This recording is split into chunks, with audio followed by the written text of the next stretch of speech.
ay nasusukat yung pagiging malago natin sa Panginoon. That's why if you don't give, you are still a mature Christian. Amen? If you give, then nasusukat yung malago tayo kasi natututo tayo eh. Tama? Kaya nga di ba yung Church of Macedonia, ginamit niya Apostle Paul, sabi niya, they are in deep poverty, they are in great affliction. And beyond their temporality, sabi, mga kapatid, nagbigay sila sa mga mananampalataya. Nagbigay sila kay Apostle Pablo. Amen? Samantala yung Iglesia ng Corinto, meron. Pero, sarado yung kamay po nila. Tama? It means, yung Church of Corinth, meron silang kakayahan magbigay, pero immature sila. Yung Church of Macedonia, wala silang kakayahan magbigay, pero malago sila. Because what? They gave themselves to the Lord. They're willing to give themselves. Amen? It is a test of spirituality in Luke chapter 21, verse 1. Luke chapter 21.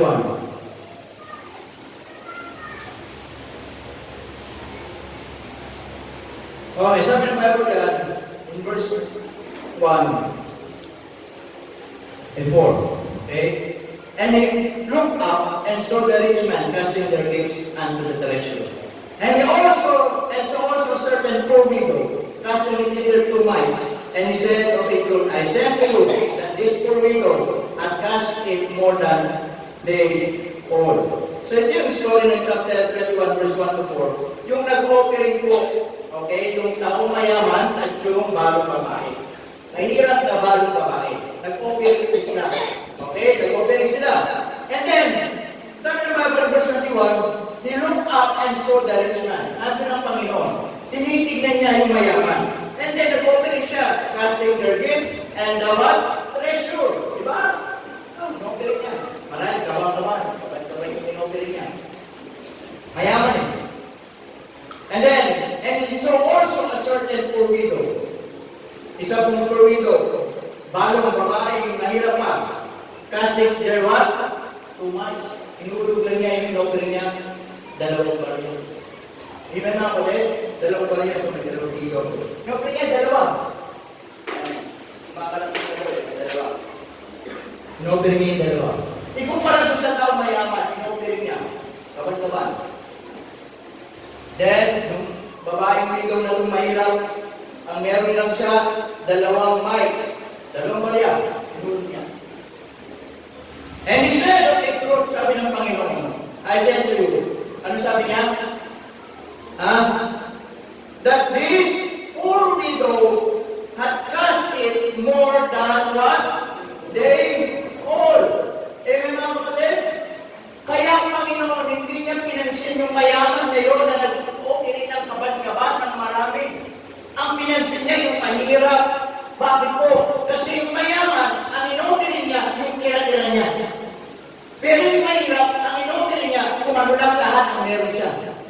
Kaya sabi ng Panginoon mga kapatid, for all these have their abundance cast into the offerings of God, but she of her penury had cast in all the living that she had. Amen mga kapatid? 2 mites lang ang meron siya, pero lahat hindi niya iniisip kung meron siya. Inulog niya na lang yung natitira niya. At doon, mga kapatid, napansin ng Panginoon at mas pinagpala ng Panginoon yung mahirap na babae, hindi mahal. Amen mga kapatid? Kaya minsan maraming mga tao pag nag-o-offering yung tira-tira. Alam niyo, hindi po tinitignan ng Diyos, hindi po mga kapatid, hinahanap ng Diyos at hinihingi ng Diyos yung tira-tira. Tama? Ang pangit kaya yung binibigay natin yung tira-tira. Amen mga kapatid? Ang alam ko lang binibigay na binibigay na tira-tira ng tao, yung pagkain ng aso. Ha? Hindi naman pwede mo muna yung aso kumain, yung natira ng aso, tsaka magulang. Ha? Di ba yung tira-tira? Ang pangit. Kaya Panginoon, hindi siya na-attract doon sa tira-tira. Ang gusto niya, mga kapatid, kung anong meron niya, ibigay mo sa Panginoon. Amen mga kapatid? Kaya sabi doon, yung babaeng parang ito, nasubok, sabi na, because of her spirituality, binigay niya kung anong meron siya. Amen? And also, it is a test of submission. It is a test of submission. In 1 Kings chapter 17, ito yung story na lang po, ni Elijah.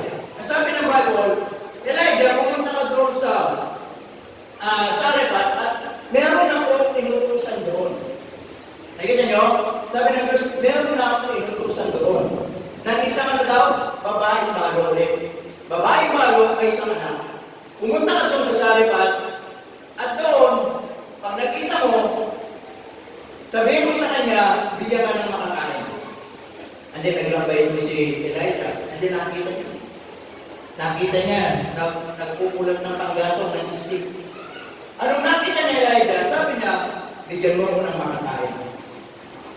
Ang sabi ko ng babaeng balo ito, itong pagkain na meron kami ngayon, ay sapat na para mabuhay kami ngayong araw. So, kung ibibigay pa namin sa iyo, pwede kami mamatay. Eh, may mga kapalit, tama ba?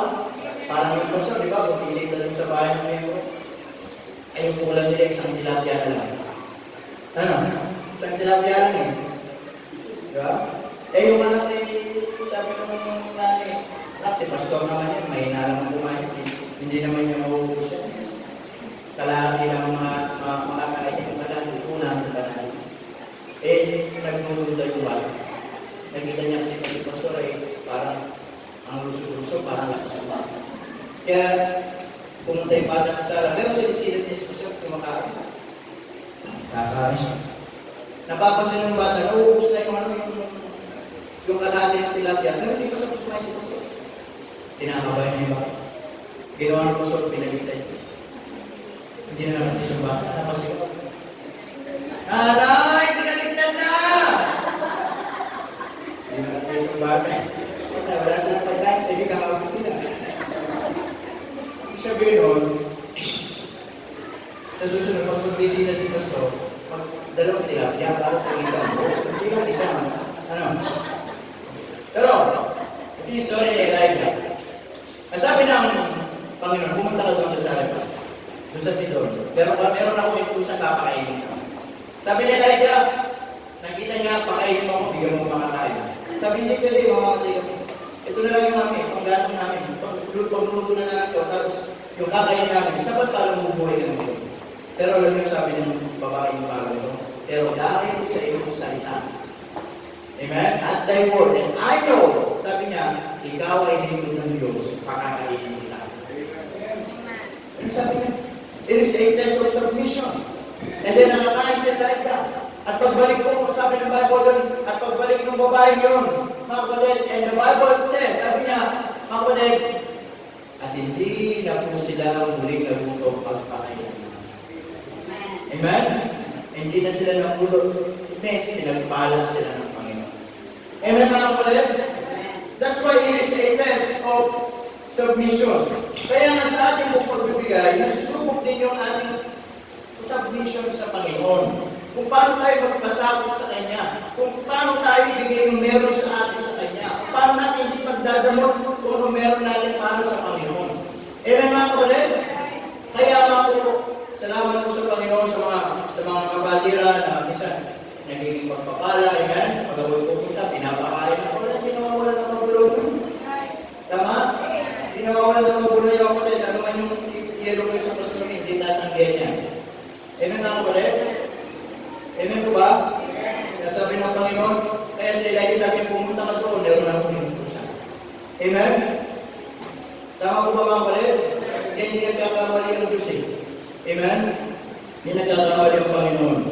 Kaya sabi niya, kapag si pastor may kailangan, pumunta ka kayo kapatid, inutusan ko na siya.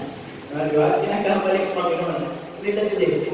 Pero pagpapalain tayo ng Panginoon. Amen? Then lastly, not only the testing in theory, but also makita po natin, not only the teaching, the testing, but also the testimonies in giving. Naniniwala ko, once you learn how to give, meron kang ipapatutuloy. Kapag natutunan mong magbigay para sa Diyos, meron kang ikikwento. Pag natutunan mong magbigay, hindi magdamon sa gawain ng Diyos, sa likod ng Panginoon, meron kang ikikwento. And that will be your living testimony. Amen? Na sa panahon na walang-wala ka na, pero ibinigay mo pa. Sa panahon na alam ng Diyos, nakakainin mo na lang yan, pero ibinigay mo pa. Sa panahon na yan, i-budget mo na lang, pero ibinigay mo pa. Ikikwento mo yan para ka. Sasabihin mo sa panahon na meron ako, pero ito lang. Hindi ako pinagkulangan ng Panginoon. Amen, mga kapatid? It is also a testimony of God's provision. Amen? Nandun yung kwento, nandun yung living testimony na alam natin kung paano mag-provide ang Diyos sa mga pangangailangan po natin. Amen, mga kapatid? Sa panahon na kung saan walang-wala tayo, pero babawin ng Diyos yung kwento mo na yan. Papalitan ng Diyos na panahon ng walang-wala ka, papalitan ng Diyos ng testimony na ikay pinagpalan ng Panginoon. Amen, mga kapatid? So sometimes, that will be our living testimony. Kaya yung mga tao hindi marunong magbigay, wala silang ipapalitan. It is because they will never experience the blessing of God. They will never see how God provides their needs. Kaya yung mga tao umaasa sa sarili, yung mga tao umaasa sa kanilang resources, umaasa sa mga kanilang mga sweldo, pinagkakakitaan at hindi ang Diyos, mauubos ang pera ng tao na yan at wala silang sa ikikwento. Amen, mga kapatid? Pero kapag napatunayan natin ang Panginoon sa buhay natin, na walang-wala tayo pero nagtiwala tayo sa Diyos, kumapit tayo sa Panginoon, amen? Na dumating yung punto, ibibigay ba natin o hindi? Pero naiintindihan natin, ang pagbibigay ay kalooban ng Diyos. Papatunayan ng Diyos. Totoo ang sinabi natin. Sabi niya, prove me now, and I will open the window of heaven. Amen? And pour it out all the blessing na wala kang lugar na kalalagyan. Tama po ba mga kapatid? Here is the testimonies of God's provision. Di ba tayo mga kanya-kanya mga testimony? Amen mga kapatid? Minsan walang-wala ka na, then bigla nandiyan ang provision ng Panginoon. Amen? Minsan parang nagtutuda tayo sa kakayanan ng Diyos, pero kapag napatunayan natin ang Panginoon, pasasalamatan natin sa Panginoon. Amen mga kapatid? Kaya minsan sabi nga, hindi nakakatakot yung end of the world. Hindi nakakatakot. Hindi mo nakakatakot yung end of the month. Pag end of the month, bibisita na si Mr. Billy, o si Mr. Bill, o si Judith, no? Bibisita na yung mga bayaran, di ba? O, yan si Meralco, o, nandiyan na si Mr. Nawasa, o, di ba? Kasi ba, nandiyan yung isang pang-pag-ibig na darating. May pag-ibig yan yung asawa mo. Then, yung sa mga pag-ibig mo, darating pa din. Ano yun? Yung bakay, yung pag-ibig. Yung sa mga pag-ibig mo yun, darating naman. Ang bili. So, minsan, then, meron mga times na para bang, kung pwede lang, ikaw masusunod, di ba? Para masasabihin natin, pwede ba i-schedule ko muna kayo? Pwede ba ikaw nawasa, dito ka muna? Ikaw Meralco, dito ka? Ikaw pag-ibig, dito ka? Ikaw, sa mga pwede pa mga, dito muna kayo. Hindi pwede. Ikaw ang susunod. Tama? Kaya pag sila yung dumating, ikaw masusunod. Sila masusunod. Tama nga po rin. Sabi, ano, gawin na kita. Amen? Pero minsan, napapatunayan natin, mga kapatid, sa panahon ng walang-wala, nandiyan ang pangako na kami. Amen? Matthew chapter 6 verse 33 sabi doon, but seek ye first the kingdom of God and His righteousness, and all these things shall be added unto you. Amen? But my God shall supply your needs. Sabi doon, mga kapatid, ang Panginoon siya magsusupply ng lahat ng ating pong mga pangangailangan.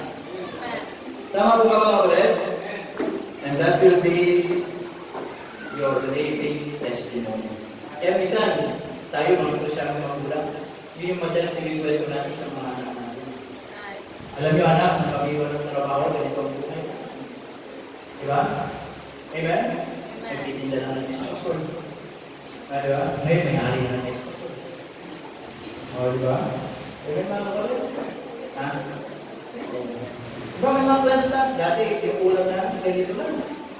Pero masaya kami. Tama? Yun yung kinikwento natin. Hindi kami pinabayaan ng Panginoon. Amen mga kapatid? Gusto natin iparanas sa mga anak natin, yung naranasan natin, maranasan nila kung gaano kabuti ang Diyos. At hindi tayo pinabayaan. Amen mga kapatid? And also, it is a testimony of God's promotion in position and possession. Amen? Minsan, pag natutunan natin magbigay sa Panginoon, darating talaga yung araw, pagpapalain tayo ng Panginoon. Itataas tayo ng Panginoon. Amen mga kapatid? Amen po? Itataas tayo ng Panginoon. Pagpapalain ng Diyos. Kung ano yung pinagkakakitaan mo, maging matapat ka sa pagbibigay, pagpapalain ng Diyos. Yung trabaho mo, maging matapat ka dyan, pagpapalain mo, promote ka ng Diyos yan. Amen mga kapatid? Yung mga source of income natin, maging matapat tayo dyan, pagpapalain ka ng Panginoon yan. Amen? There will come a time, ipupromote tayo ng Panginoon. Amen? Marahil ngayon, dumarating tayo sa buhay na parang walang muna tayo. Dumarating tayo sa buhay, parang ito lang muna tayo. Tinuturuan tayo, sinisan tayo ng Diyos, maging mapagpasalamat, maging makontento. Amen mga kapatid? Kahit walang wala, purihin pa rin natin ang Panginoon. Para kapag dinala tayo ng Diyos sa taas, hindi magbabago yung ugali natin. Papasalamatan pa rin natin. Amen mga kapatid? Hindi ba si Job? Meron siya lahat. Pero ang ginawa ng Diyos, naalis lahat yun. Pero hindi nagreklamo si Job. Ano sabi niya? Blessed be the name of the Lord. Amen? Ang Diyos na nagbigay, ang Diyos na nag-aalis. Si Haring Solomon, meron naman siya lahat. Pero na-realize niya, kahit meron pala lahat, hindi pa rin masaya ang buhay. Kung wala ang Panginoon. Amen mga kapatid? Kaya po sabi diyan, there is a testimony of God's promotion. Amen? And as we close, believers ought to enjoy giving. I hope we enjoy giving. I hope you enjoy when it comes in giving. Masaya ka ba nagbibigay sa Panginoon? Amen? Masaya ka ba nagbibigay sa Diyos? O pag pinag-usapan ng giving mo, nakasimangot ka na. Pag pinag-usapan ng giving, negatibo ka na. Pag pinag-usapan ng giving, ayaw naman makinig sa radyo ng tenga mo. Pag pinag-usapan, ang pag-usapan natin ay ikaw po. At sisigaw ka, naku po. Diba? Pag-usapan na ikaw po. Sasabi mo, naku po. Mga kapatid, kung tayo mananampalataya as I said, at naranasan natin kung paano ang Diyos magbigay sa atin, maging masaya tayo sa pagbibigay. Amen? Believers ought to enjoy giving because God is always true to His word. That He will surely bless us. Kailanman ang Panginoon hindi nagsisinungaling sa kanyang pangako. Pag sinabi niyang pagpapalain kita, pagpapalain kita. Pag sinabi niya hindi kita pagpapalain, hindi kita pagpapalain. Amen mga kapatid? Sigurado yun, ang Diyos ay matapat sa kanyang mga pangako, sa kanyang mga salita na pagpapalain tayo ng Panginoon. We cannot outgive God. Amen? Kahit ang yaman ang meron ka, kahit trak-trak na dollar yan, hindi natin kayang pantayan ang pagbibigay ng Diyos sa atin. Hindi natin kayang pantayan ang katapatan ng Diyos sa atin. Hindi natin kayang bayaran kung ang binibigay ng Diyos sa atin. Sabi ko nga, it's all about steward. Pag sinabing stewardship, pagiging katiwala. Pag sinabing katiwala, wala tayong pagmamayari. Di ganyan. Kung bakit meron ka, kasi pinagkakatiwalaan ka. Amen mga kapatid? It doesn't mean na meron ka, ikaw na may-ari. Ang tawag natin dyan, pinagkakatiwalaan tayo ng Panginoon. Amen? And God wants us na maging mabuting katiwala. Amen? So we cannot outgive God.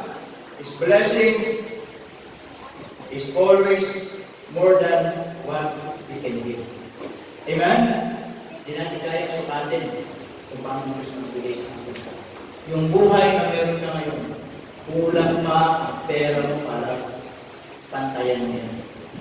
Amen mga kapatid? Yung buhay na meron tayo ngayon, kahit naubos ang yaman natin, hindi kaya magtitingan ang buhay natin. Amen? Kaya hindi mo ba na-appreciate ang buhay na meron? Saka yung blessing ng buhay na ngayon, hindi mo kaya pantayan niya. Diyos kasi ang magbigay mo sa Diyos. Amen? At ang gusto ng Panginoon sa buhay na meron ka, maging mabuting katiwala. Minsan lang tayo lilipas sa buhay ni Papa. One day, Kwento na lang tayo dito sa mundo. Tama po ba? One day, mawawala tayo dito.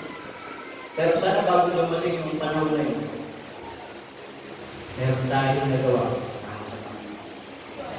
Amen mga kapatid? At naging mabuting katiwala tayo. Maraming mga tao kaya namatay, naiwan ang kayamanan pinag-aawayan. Amen mga kapatid? Maraming mga ari-arian namatay, naiwan mga ari-arian pinag-aawayan. Nakatanong ko. Amen mga kapatid? Hindi nila naintindihan kung ibig sabihin ng tunay na pagiging katiwala at pagbibigay sa Panginoon. Amen mga kapatid? Sana po ngayong umaga, maunawaan natin, ang Diyos ang nagbigay lahat ng meron sa atin. Amen? At tayo maging mabuting katiwala. Maliit man yan o malaki, maging mabuting katiwala tayo. Amen mga kapatid? At kapag nakita ng Diyos yan, mga kapatid, pagpapalain tayo ng Panginoon. Amen? We cannot outgive God. His blessings is always more than what we can give. Bigyan mo ng Diyos ng isang kutsara, palitan ng Diyos ng sandok. Diba? Bigyan mo ang Diyos ng sandok, palitan niya ng pala. Bigyan mo ng Diyos ng pala, palitan niya ng bilbaro. Bigyan mo ng Diyos ng bilbaro, palitan niya ng dump truck. Hindi mo kaya ang lantay ng Diyos. Ganun ang Panginoon sa buhay natin. Amen? Tayo mula tayo tumayo, tayo manalangin. Let's pray. Dakilang Diyos, salamat po ng marami sa oras ko nito. Salamat po sa inyong biyaya, kapitihan sa buhay po namin. Salamat po muli sa aming po napag-aralan at ito'y patuloy na nagiging pagpapala, encouragement at remember po sa amin na mapaalalahanan po kami, ma-review po kami na dapat bilang mananampalataya ay maging malinaw po sa amin na kami maging mabuting katiwala, especially when it comes to giving. We cannot outgive you, Panginoon. Napakarami na ng blessing na binibigay po sa amin. Nawa, tulungan niyo kami, hindi po maging selfish, hindi maging madamo sa iyo, Panginoon. Na kami, Panginoon, ay nabubuhay dahil sa mga binibigay po. Salamat, Panginoon, dahil napakabuti po. Habang ating mga ulo na ito, mamamatay na kapatid. Kung nakita mo ang Panginoon ay napakabuti sa buhay mo, pasalamatan mo ang Diyos ngayong umaga. Gumawa ka ng kwento sa buhay mo na ang Diyos ay pagpapalala. Make a story in your life. Upang sa ganun, balang araw, ipapatotoo mo kung paano ang Diyos pinagpala ka ng Panginoon. Ipakita mo sa Panginoon na when it comes to giving, napakasaya mo. Excited ka, masaya ka. Hindi dahil meron kang ibibigay, kundi dahil sa pamamagitan ng pagbibigay, dito natin makikita na sasambay natin ang Panginoon. Kaya ngayong umaga, kung inapanalangin mo, you may come in this altar, ipagpasalamat mo sa Diyos kung ano meron ka ngayong umaga. Kung ikaw ay nagbibigay, manalangin ka sa Panginoon na hindi tumigil yung blessing ng Diyos sa iyo. Minsan, titigil ang pagpapala ng Diyos kapag hindi ka natin nagbigay. Pero agad na tututunan mo magbigay, nandiyan pa rin ang pagpapala ng Panginoon. Ipanalangin mo kung ano meron ka, pagpasalamat mo, ipagpuri mo. At manalangin ka sa Diyos at sabihin mo, Panginoon, salamat po sa pinagkakatiwala niyo po sa amin. Na hindi ko man po ito deserve, pero salamat po na biniyayaan niyo po. At ako po, Panginoon, ay nangangako na sa mga pagpapalang meron ako, ay magiging mabuting katiwala po ako. Na ako po ay magbibigay ng bukal at masaya sa aking puso, lalo-lalo na sa gawa ko. At alam ko, Panginoon, yun ang dapat bilang isang mananampalataya. Sapagkat naunawaan ko na minsan ako makasalanan sila ang aking buhay, ay naalaman ko na minsan isang araw, ang inyong bugtong na anak ay binigay ninyo para po sa amin. O Panginoon, nung ako'y naligtas, hindi ko na po kayang matawaran ang mga pagpapalit pagpapala po ninyo. Kaya ngayong umaga, it's time to thank God this morning. Amen. Amen. Sige po, you may come. Panalangin mo kung ano yung mapanalangin ng Jesus. Panginoon, pagpalain mo yung aking trabaho. Upang sa ganun, lalo mo ako maging pagpapala. Panginoon, pagpalain mo po ang aking pag-aaral. Upang ako, pag nakatapos, makakapagtrabaho ako ng maayos. At hindi ko po kakalimutan ang pagbibigay. Panginoon, pagpalain mo po ang aking munting negosyo. Pagpalain mo po ang aking munting pinagkakakitaan. Pagpalain mo po kung anong meron kami, Panginoon. Upang sa ganun, hindi kami maging lalo maging makasarili. Hindi kami, Panginoon, lalo maging mapagbigay, maging mapagpasalamat, at patuloy na umagapay sa gawain po ninyo, Panginoon. Kung yan ang panalangin mo, you may come. Amen. Ayan ang sinsa. Alam nyo, kailanman, hindi tayo pinagdamutan ng Diyos.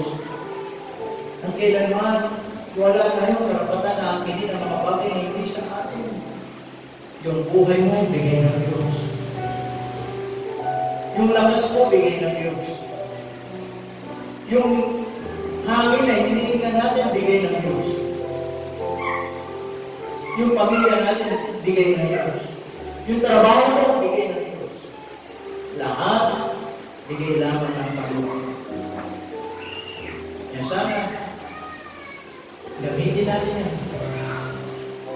Para sa Panginoon. Nagtin ang Diyos, salamat ko ng mga bukunin na namin kabuti. Na kailanman, hindi niyo po kami pinabayaan.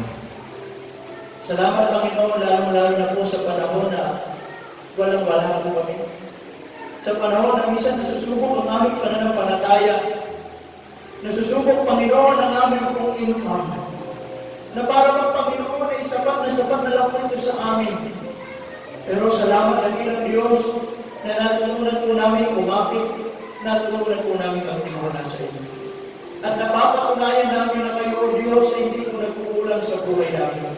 Na araw-araw ang lumilipas. Hindi namin nakikita ang nagugutom kami.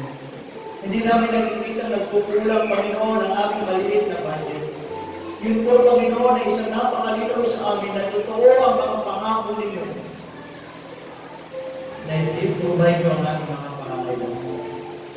Kaya, Panginoon, maraming salamat sa panahon na meron kami, sa panahon na walang-wala, kasama pa rin namin kayo. Nadalangin ko dahil ang Diyos, pagpalain po mga miyembro nito. Pagpalain ang kanilang hanap buhay, ang kanilang pinagkakakitaan, O Diyos, ang kanilang mga pinagdadaanan sa buhay, lagi niyo pong samahan. O Panginoon, ipakita niyo sa kanila kung gaano kayo kadakila. Na sa panahon na kailangan namin kayo, ay nandun lagi kayo. Kaya Panginoon, pagpalain niyo po ang iglesia nito. Pagpalain niyo bawat pangangailangan ng bawat isa. Pagpalain niyo po kami, Panginoon. Maraming salamat po sa pangalan ni Jesus.